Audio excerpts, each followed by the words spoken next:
The Prime Minister says he's picking a pragmatic approach to net zero. How would you describe what he's doing? Unfortunately, the majority of people are just quite disappointed with this. I mean, that's an understatement. Quite a lot are actually devastated that we've backtracked on a target, because we need that push to get us going in the right direction, and going back on boilers, on cars, and the targets take those out of production.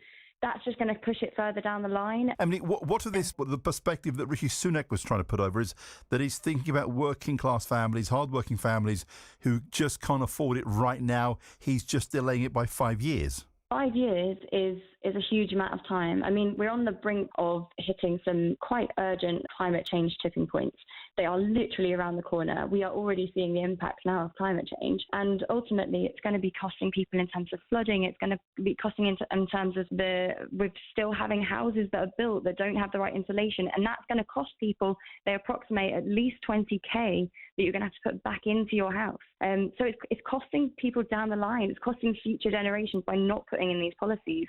It's not future-proofing. It's not going to save people money at all. The vulnerable people in our society at the moment are going to be the ones that suffer the most.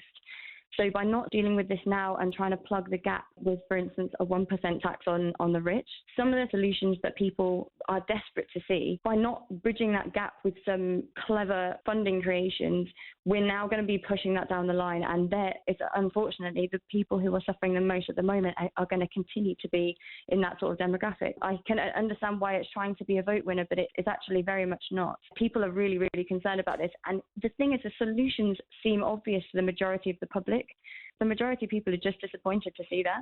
Is this sort of stuff important to voters in Kettering? What is it voters in Kettering want, Emily? People are consistently asking me, why are houses still being built with poor insulation? Why are warehouses, why don't they have mandatory solar panels on their roofs? And why don't we have the EV charging infrastructure that makes sense because of the transition that we are now seeing everywhere? People are asking about this all the time. The point is that central government are the only people that have the opportunity to make these policies. We can do as much as we can at a local government level, and people can also obviously do as much as they can, but the really, really big strides that we need to make has to be made at the top level.